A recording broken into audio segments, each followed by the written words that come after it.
بالخير مستبقا والقلب يشتاق دوما أنت تروينا يا درة الكون طاهر نبض خافقنا.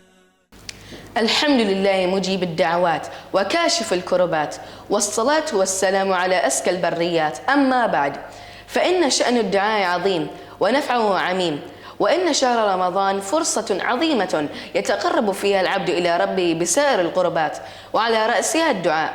قال تعالى: وإذا سألك عبادي عني فإني قريب أجيب دعوة الداعي إذا دعان فليستجيبوا لي وليؤمنوا بي لعلهم يرشدون. الدعاء طاعة لله وامتثال لأمره، فهو سبب لانشراح الصدر وتفريج الهم ودفع البلاء، ودليل على حسن التوكل على الله. قال تعالى: وقال ربكم ادعوني أستجب لكم. أما فضائل الدعاء فلا تكاد تحصى، ويكفي الداعي أنه في معية الله تعالى.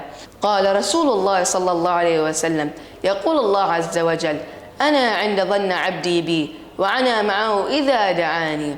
ومن شروطه وآدابه أن يعلم الداعي بأن الله وحده هو القادر على إجابة الدعاء، فيبدأ بالثناء عليه والصلاة على النبي صلى الله عليه وسلم، والوضوء والسواك واستقبال القبلة ورفع الأيدي مع التضرع والإلحاح إلى الله تعالى، وأن يتحرى أوقات إجابة الدعاء.